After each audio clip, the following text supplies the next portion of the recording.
Muy buenas tardes a todos nuestros seguidores del fanpage de la Escuela de Gestión Pública. Les saluda Pilar Olivo y les doy la bienvenida a un nuevo programa de Radar Público. El día de hoy tocaremos el tema de impuesto a la renta y los retos tributarios del gobierno de Martín Vizcarra. Para eso tenemos a nuestro invitado especial, que es el decano de la Facultad de Economía y Finanzas de la Universidad del Pacífico y también profesor de la Maestría de Regulación de Servicios Públicos y Gestión de Infraestructuras, Roberto Urrunaga. Roberto, muchas gracias por venir a Radar Público. Muchas gracias por la invitación, Pilar. Roberto, para empezar, tras el anuncio del ministro Tuesta acerca de la evaluación de una posible alza de impuestos a los trabajadores de cuarta y quinta categoría, ¿cuáles son las medidas que está adoptando el MEF para este tipo de cosas? Bueno, en realidad ninguna, ¿no es cierto? Luego de la aclaración que hizo el primer ministro y por lo tanto también la rectificación, digamos, del ministro de Economía, ¿no? Si se trata en todo caso de discutir un poquito lo que aparentemente, ¿no?, quisieron plantear, ¿no?, pero por ahora por lo menos ha quedado en stand-by, digamos, yo creo que la dirección era correcta, ¿no? El objetivo era, por un lado, hacer que más gente pague impuesto a la renta, porque en realidad, comparado con otros países similares a Perú, tenemos una base tributaria en términos del número de contribuyentes efectivos que pagan impuesto a la renta, digamos, de personas naturales, muy pequeña. Lo mismo también para personas jurídicas, pero estamos hablando ahorita de personas naturales. Y por otra parte, asociar las deducciones a la consecución, la obtención de documentos, llámese boletas, llámese facturas, que le den mayor formalidad a las actividades económicas, ¿no? Entonces, visto con ese objetivo, a mí me parecían que las medidas eran correctas. Lamentablemente, como menciono, parece que han quedado por lo menos un rato en la congeladora, ¿no? ¿Y qué imagen está dando el gobierno, por ejemplo, con esta marcha atrás? Anuncia unas medidas, luego al día siguiente, bueno, este caso fue en el caso de impuesto a la renta, en el que salió Tuesta el 16 de mayo, pero el día siguiente Villanueva dijo que no estaba en agenda lo del impuesto a la renta. Sí, bueno, la señal es malísima, ¿no es cierto? No solamente con este ejemplo, sino en realidad han ocurrido ya varias cosas más, ¿no es cierto? Las tarifas de agua, ¿no?, en la empresa de Moquegua, el tema de los peajes, ¿no es cierto?, y varios más. Las propias declaraciones, en realidad, del presidente de la República creo que no han sido las palabras adecuadas, ¿no? No se puede decir de que en la medida que alguna política que plantee el gobierno afecte a la población, se va a repensar o se va a reevaluar. O sea, por definición, hacer política económica, tomar medidas, siempre va a tener algún tipo de impacto, ¿no es cierto? A veces favorable, a veces desfavorable, a veces favorable para algunos, pero no para otros. Y ese es el arte de hacer la política económica. Entonces, a mí sí me preocupa, ¿no?, que estemos tratando de definir medidas que sean inocuas, porque claro, si al final no afectamos a nadie, entonces ¿cuál es el impacto de esa medida, ¿no? Pero, en fin, yo espero de que como parte de la solicitud de facultades, ¿no?, legislativas que está presentando el gobierno al Parlamento, finalmente sí haya un espacio para pensar, ¿no?, estas cosas, retomar algunas y eventualmente plantear otras, ¿no? Pero en particular con el tema de impuesto a la renta, insisto, hay dos cosas ahí, ¿no? Lo que ha querido parece rescatar el ministro, luego de este desencuentro con el primer ministro, es el tema de las deducciones adicionales que se otorgaron a partir del año pasado, ¿no? Que es, si ustedes saben, hoy en día los trabajadores de cuarta y de quinta categoría pueden deducir no solamente las 7 unidades impositivas tributarias, que equivalen, ¿no?, a casi 30.000 soles, ¿no?, al año, sino también pueden deducir hasta 3 UITs más, ¿no es cierto?, sobre la base de determinadas justificaciones como el pago de intereses de las hipotecas, el pago de gastos de salud, evidentemente todo, ¿no?, con papeles que lo sustenten. Entonces, la idea de que de repente ya las 7 UITs originales no sean de libre deducción, sino que, por ejemplo, solamente sean de libre deducción, digamos 4 o 5, y las otras 2 sean las que ahora no estén asociadas a la presentación de comprobantes, eso sí me parece bueno. Me parece insuficiente, pero me parece bueno porque efectivamente ayuda en el objetivo de la formalización, ¿no es cierto? Pero por otra parte, también tenemos que tomar en cuenta que hoy en día el mínimo monto no imponible es muy elevado.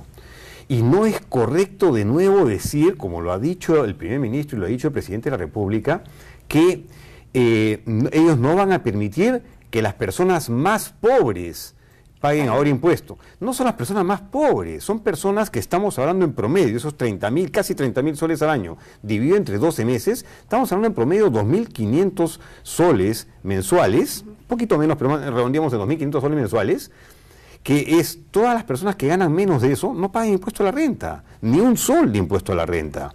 Y si encima esos son los profesionales o son, mejor dicho, los trabajadores dependientes. Si hablamos de los trabajadores independientes, como encima pueden deducir hasta el 20% de sus rentas, entonces solamente pagan impuestos sobre el 80%, pero encima deducen las 7 UITs, estamos hablando de más de 3.000 soles mensuales en promedio. Entonces, la pregunta que tenemos que hacernos es ¿cuánta gente, cuántos trabajadores dependientes e independientes ganan en el Perú más de 2.500 soles o más de 3.000 soles? Son muy pocos. Entonces, en la práctica, son muy pocos los que están pagando impuesto a la renta. Entonces, deberíamos repensar eso, sobre todo si empezamos a relacionar con otras variables, ya no solamente con la comparación internacional, que efectivamente nuestro monto deducible es muy elevado, sin justificación, digamos, de comprobantes de pago, sino además mirando un poco la distribución del ingreso. Si uno mira la distribución del ingreso de los deciles, ¿no? de la población, uno encuentra que en realidad solamente el primer decil y quizás el segundo y forzando la figura hasta el tercer decil estaría pagando impuesto a la renta. Entonces, ¿de qué estamos hablando? Hay un porcentaje grande de población que creo yo que sí podría pagar, podría contribuir, podría hacer un esfuerzo, ¿no? con el país. Y de esa manera probablemente valoraría más también los servicios que el gobierno brinda, y además ayudaría también a una mejor rendición de cuentas, porque si más gente paga, evidentemente más gente va a estar esperando que el gobierno efectivamente gaste de manera efectiva y transparente, ¿no? El problema es que hoy en día eso es una base muy pequeña de gente la que está pagando. En una parte de tu respuesta me mencionas mucho el tema de formalidad. ¿Crees que tendrá un impacto en la formalidad, teniendo en cuenta que nuestros índices de informalidad son altos? Sí, esa es la parte complicada siempre y por lo tanto no es fácil. Tampoco estamos hablando, por lo tanto, que cuando la gente, digo yo, digamos, el que gana 2.000 soles podría pagar un poco de impuesto a la renta, no estamos hablando pues de ponerle la tasa máxima ni una tasa promedio. La tasa hoy en día más baja de impuesto a la renta para personas naturales es 8%. Podríamos empezar con 5%, si es que 8% nos parece muy alto. Entonces, yo creo que cuando tienes una tasa impositiva muy baja, el impacto sobre informalidad creo que es mínimo, si no nulo. Los problemas de los impuestos, como uno de los determinantes de la explicación para la informalidad, creo que empiezan a ser relevantes cuando las tasas impositivas son muy altas, porque entonces todo contribuyente siempre hace su cálculo costo-beneficio, ¿no es cierto? Entonces, ¿cuál es el costo de pagar el impuesto? ¿Cuál es el costo de cumplir con la ley? Tanto por ciento. Por ejemplo, en el caso del IVA, del IGB, 18%. En cambio, ¿cuál es el beneficio, ¿no es cierto?, de no pagar? Me ahorro ese 18, ¿no es cierto? Y claro, el castigo podría ser, ¿no es cierto?, fuerte, pero para eso primero tienen que detectarme, ¿no es cierto? Y la probabilidad que me detecten de repente es muy baja. Entonces, por eso es de que a veces vemos un lado muy legalista de la estructura o del aparato de la cosa tributaria. O un impacto muy inmediato. También. Sí, porque entonces tú dices, le pongo un código tributario, ¿no?, muy fuerte, los amenazo, ¿no es cierto?, que voy a hacer una determinada serie de cosas muy, muy fuertes, pero no son creíbles porque la probabilidad de detectar a alguien incumpliendo todavía sigue siendo muy baja. Entonces, en realidad, si bien hay que trabajar también en aumentar esa probabilidad, ¿no es cierto?, que es la parte ya de la administración tributaria, también es cierto que tenemos que pensar en general en tasas impositivas relativamente bajas. Pero eso de repente ahí yo he volado un poco y estoy hablando un poco en el largo plazo. Evidentemente en el corto plazo no hay mucho margen para actuar. Entonces por eso hay que tener cuidado, ¿no? Yo creo que en realidad no es el momento oportuno ahora para estar hablando de grandes cambios tributarios, estar pretendiendo hablar de reforma tributaria, cuando la economía recién está empezando a recuperarse. Exacto. Entonces hay que más bien ayudar a que la economía se recupere. Naturalmente ya estamos empezando a recaudar más. Si uno va mirando las cifras de recaudación de este año, mes a mes, comparado con el año anterior, vamos mejorando, con lo cual naturalmente debería tender a irse cerrando un poquito el déficit fiscal sin casi hacer nada, simplemente porque han mejorado pues, el contexto internacional, los precios internacionales, entonces estamos ahora recaudando más. Entonces, ¿para qué ahora meternos, ¿no es cierto?, en cambios importantes tributarios que meten encima mucho ruido, ¿no es cierto?, en el sector productivo? Entonces, mi sugerencia sería, sí, pensemos algunas cosas que sí se puedan hacer, ¿de acuerdo?, como algunas deducciones del impuesto a la renta, como alguna reconfiguración del selectivo al consumo, que creo que vamos a hablar de eso en los próximos minutos, pero no pensar en grandes cambios ahora y más bien esperar a que la economía tenga varios años de crecimiento sostenido, ¿no?, con tasas de 4 o 5%, y entonces ese es el escenario ideal para pensar en reformas más importantes. Y a tu parecer, y bajo esta lógica, en este escenario actual, ¿qué tipo de medidas deben aplicarse? Yo creo, como regresando al tema en el caso del impuesto a la renta, yo creo que deberíamos jugar con el tema de las deducciones, ¿no? Yo creo que esas 7 UITs más las 3 UITs por algunas deducciones adicionales fue un exceso del gobierno en el año anterior. Entonces yo regresaría un poco en todo caso para ir con calma, como máximo a 7 UITs de deducción, en las cuales de repente 5 serían, ¿no?, de libre disponibilidad y 2 asociadas a boletas, ¿ok?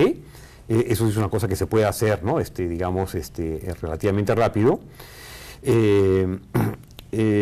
Pero sí mandar la señal, creo yo, aunque de repente va a ser un poquito difícil hacerlo ahora, de que sí es justo y necesario que empiecen a tributar, ¿no?, el impuesto a la renta a personas que se encuentran en el decil cuarto o quinto, digamos, de la distribución del ingreso, y no solamente dejar pues la carga tributaria para los dos primeros deciles, ¿no? A todos nuestros seguidores los invito a dejar sus preguntas o comentarios respecto al tema. Y tenemos ya una pregunta de Paulo César Ceballos, para ti, Roberto. ¿Qué se puede hacer con la defraudación tributaria en el Perú? La defraudación tributaria.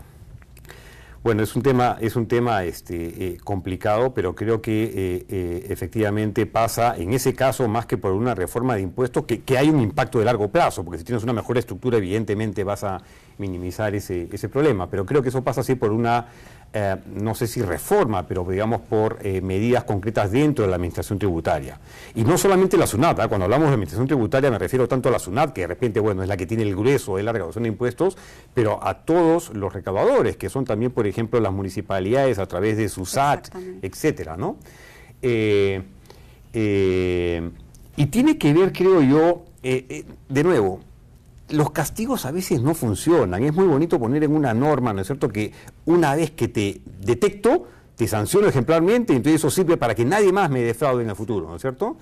Creo que hay que empezar a pensar en incentivos para que las cosas funcionen. Entonces, así como el palo tiene que existir, creo que también debería existir la zanahoria, como se dice, ¿no es cierto?, para los que cumplen.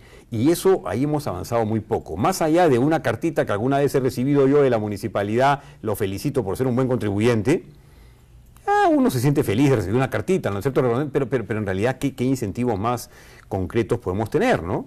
Por ejemplo, una cosa que habría que hacer, no es exactamente defraudación, pero tiene algo que ver, es el tema de las amnistías tributarias. Las amnistías tributarias deberían estar desterradas, debería legislarse que están prohibidas, y entonces que la autoridad correspondiente se anime, digamos, a plantear un proceso o un programa de reforma tributaria, de amnistía tributaria.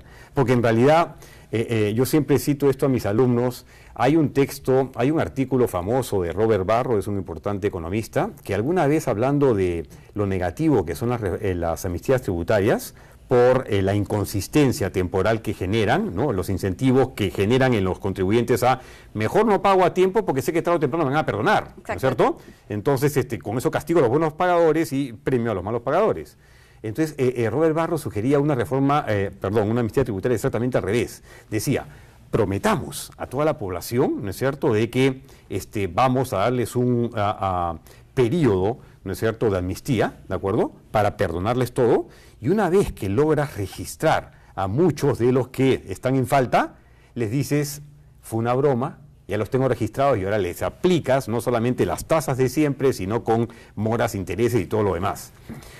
Evidentemente, yo prefiero pensar que el profesor Barro planteó esto como simplemente un ejercicio, más que algo concreto, porque lo veo muy difícil, además, legalmente de implementarlo. No, y de aplicarlo más de una vez también. Así es. Así no, sería de una sola vez, sería porque ya nunca más te creen. Exactamente. Pero el punto creo que interesa con este ejemplo es levantar la importancia, ¿no es cierto?, de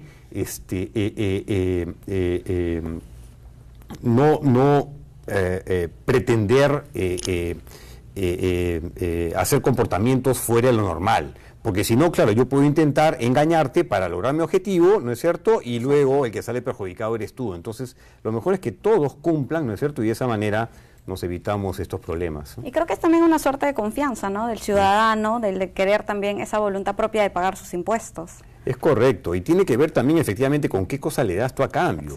Si tú le das, ¿no?, servicios concretos, entonces la población va a estar con mejor disponibilidad de pagar, porque no hay que olvidarse nunca que un impuesto, por definición, es un pago coactivo, un pago forzoso, sin recibir nada directamente a cambio.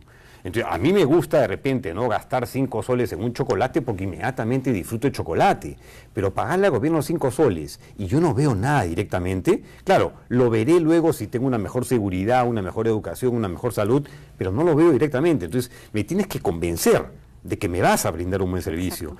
Y eso a veces no es fácil verlo. Por eso que también yo creo que parte de la reforma tributaria, ya hablando ahí sí en reforma tributaria hacia futuro, es que tenemos que coordinar mejor instituciones y servicios. Para mí debería ser una cosa, pero una premisa básica, que todo ciudadano que paga cualquier impuesto inmediatamente debería recibir una póliza de seguro de salud. Porque también tenemos el problema, por otro lado, ¿no es cierto?, de que tenemos un porcentaje alto de la población desprotegida, ¿no es cierto?, no tiene seguro de salud. Entonces, ¿por qué no linkear, relacionar el SIS, por ejemplo, el Seguro Integral de Salud, con el pago de impuestos? Evidentemente va a haber porcentaje de la población que no puede pagar impuestos, eso es clarísimo, ¿no es cierto?, pero entonces que me muestre, por ejemplo, una factura, una boleta, porque entonces no pagará impuesto directo, no pagará un impuesto a la renta, pero a la hora que compre un producto tendría que estar pagando el IGB. Exacto. Entonces, bastaría que me muestre eso y yo con eso, ¿no es cierto?, a cambio le entrego, pues, como te digo, la póliza de seguro que se renueva, pues, anualmente, ¿no es cierto?, etcétera. Es decir, hay que pensar en cosas como esa, que antiguamente de repente eran muy complicadas por el tema de, wow, ¿cómo vamos a tener información de un lado y del otro? Hoy en día todo lo podemos manejar, ¿no?, computacionalmente, y por lo tanto debería ser muy fácil compartir bases de datos, bases de información, y de esa manera poder ofrecerles servicios más concretos a los contribuyentes. Y justo respecto a tu respuesta de una reforma tributaria, ¿para ti qué medidas aplicarían o serían consideradas una reforma tributaria?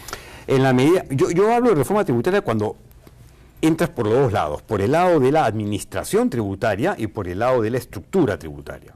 Entonces, porque a veces nos concentramos mucho en el impuesto. Este impuesto lo cambio, le subo la tasa, le pongo más deducciones y eso ya es reforma tributaria, y no es así. Exacto. Reforma tributaria primero es el conjunto, entonces hay que mirar toda la estructura tributaria, pero hay que mirar también la administración tributaria. Y entonces dentro de la administración tributaria es lo que decía, deberíamos pensar en más incentivos, deberíamos pensar, por ejemplo, hoy día leía en un diario una noticia que me pareció increíble. Decía algo así como que la SUNAT iba a impedir que los contribuyentes que no presentaran sus libros y estados financieros, su información financiera, pudieran seguir girando boletas o facturas. Entonces, yo digo, ¿qué? O sea, eso no es así ya. O sea, es una cosa pero tan básica. ¿Cómo voy a permitir que una empresa, gire una factura si esa empresa no está presentando mi información financiera a mí como SUNAT? Entonces, no, parece que recién no va a ser. Me parece fabuloso que lo haga, pero es que me parece que son cosas que deberían estar funcionando hace mucho tiempo atrás, ¿no? Entonces, no hay que olvidarnos a veces de la administración tributaria, de los cambios que se tienen que hacer ahí, y adicionalmente, efectivamente, sí repensar los impuestos, no tanto porque haya que inventar impuestos. Yo creo que tenemos una estructura tributaria razonablemente buena, razonablemente internacional, ¿ok? Uno siempre puede no querer, yo quiero depender más del impuesto a la renta porque es un impuesto directo, más redistributivo y menos del IGB porque es un impuesto más ciego, si quieres, ¿no? Y hasta puede ser regresivo.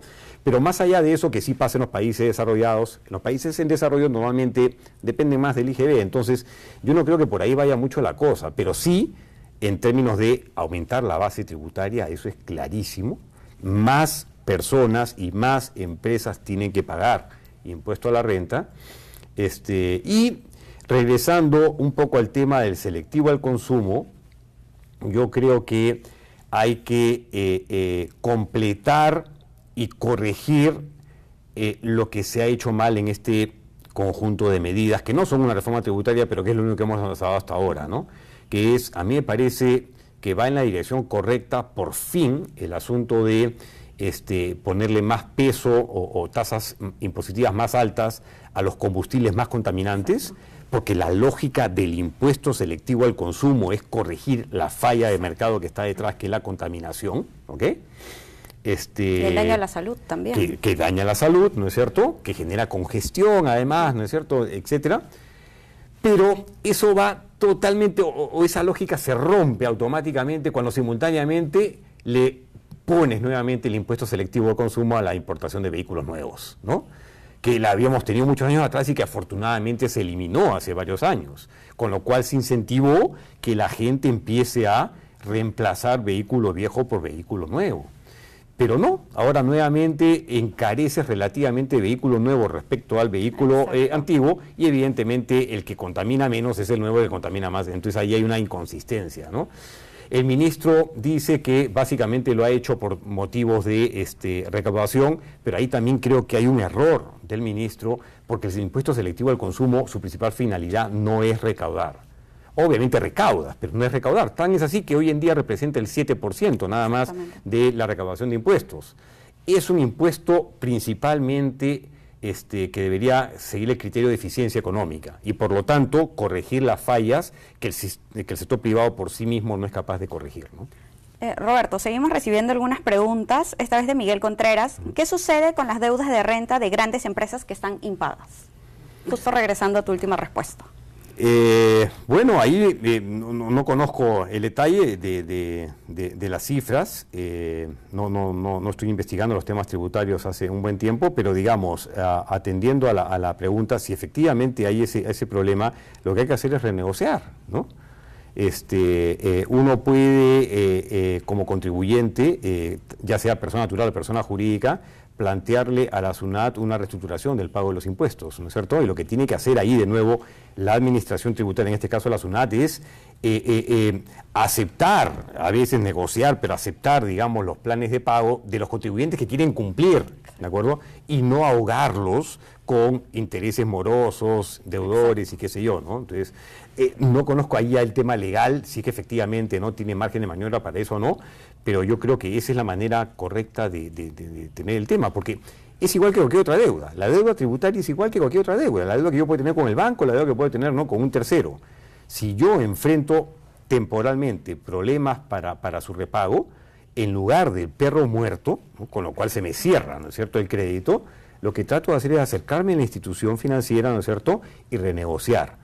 Evidentemente, alguna condición no será favorable para mí, pero no puedo pretender, pues, efectivamente que todo sea favorable para mí. Pero el asunto es de que, es decirle, sí quiero cumplir, y entonces dame las mejores condiciones para poderlo hacer, ¿no?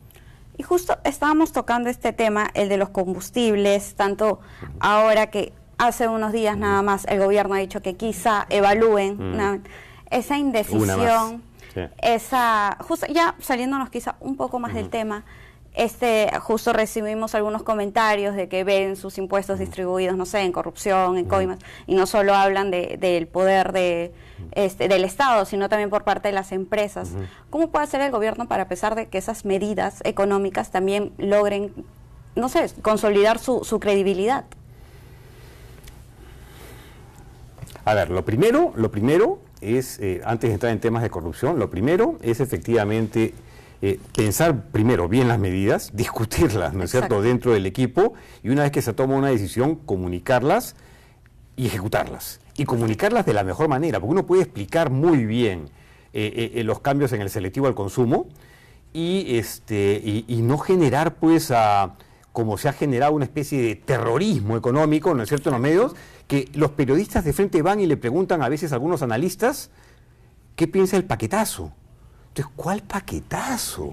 Yo, si a mí me preguntan, lo primero que diría es, señor, ¿de qué paquetazo me está hablando? Primero, entonces, separar. Parece que tuvimos regresando 20 años atrás con los paquetazos. Eso no existe, ¿no es cierto? Entonces, el impacto de la inflación, los precios. ¿Cuál es la inflación mensual? El impacto es prácticamente nulo. Entonces, ¿no? Comunicar bien las cosas y tratar de tranquilizar a la población, ¿no es cierto?, de que estamos haciendo las medidas correctas, pero por otra parte, pues, mantenerlas, Exacto. ¿no es cierto?, porque se supone que fueron discutidas y entonces no se puede estar al día siguiente desmantelándolas. Eso es el punto número uno. Hay que aprovechar que este es un gobierno que recién empieza y que mal que bien ha generado consenso después de todos los problemas que hemos venido arrastrando, y con eso entro en el tema de corrupción. Es decir, tenía, ya perdió un poco, pero tenía un capital, ¿no?, político, un capital de respaldo popular fuerte, y no podemos echarlo a la borda tan rápido justamente con estas idas y venidas, ¿no es cierto? Entonces, respecto al tema de corrupción, lamentablemente es bien difícil, ¿no?, ahorita convencer a la población de que efectivamente todo eso quedó en el pasado y ya nada más se va a repetir. No queda más que prometer que eso va a ser así y pedirle un poco de paciencia a la población para mostrar los primeros resultados, ¿no? Por ejemplo, siempre se ha asociado, como tú mencionas ahora, yo para qué voy a pagar impuestos si sé que al final el gobierno los va a malgastar o incluso va a haber corrupción detrás. Lo mismo en una época fue la crítica al proceso de concesiones, ¿no es cierto?, al tema APPs. Ahora hubo gente que está en contra del proceso APPs que aprovechó todo este escenario para decir, es el modelo de APPs el que genera la corrupción. Y eso es totalmente falso, porque acaso habría que preguntarse, entonces, ¿no hay corrupción en las obras públicas? En las miles de licitaciones pequeñitas, medianas o grandes que hace el gobierno sin concesiones. No. Entonces, lo que hay que hacer es, bueno, ya se detectaron, sancionar ejemplarmente estos casos, Exacto. ¿de acuerdo? Y evitar que vuelvan a ocurrir. Y para evitar que vuelvan a ocurrir, lo que hay que hacer es mucho más transparente los procesos, por ejemplo, de concesiones, que participen, ¿no?, más de un postor, ¿no es cierto?, para que por lo menos haya competencia al final, etcétera. Yo vengo ahora, de hace unas horas, justo a haber participado en la concesión del puerto Salaberry. Y el proceso ha sido un proceso demasiado largo para mi gusto, pero creo que está sumamente bien ilustrado y sustentado, ¿no?, con documentos y con transparencia en las páginas web, que finalmente ha llegado a un resultado positivo, donde ha habido 2 postores. Hubiera sido ideal que hubieran sido más de 2 postores, pero por lo menos fueron 2 postores. Creo que los resultados que vamos a empezar a ver de la participación del concesionario en el puerto de Salaberry van a ayudar a reconstruir la imagen de que sí es buena la asociación entre público y privado para desarrollar la infraestructura y dinamizar la economía, ¿no? Pero hay que, evidentemente, dar un voto de confianza de todas maneras, ¿no? Exactamente. Bueno, Roberto, el tiempo se ha pasado volando. Muchas gracias por habernos explicado muy bien el panorama todo respecto a los retos tributarios que tiene que afrontar este gobierno, que aún muchos piensan que es de transición, pero termina siendo el doble de tiempo que el de PPK. Entonces, creo que no va a terminar siendo un gobierno en transición.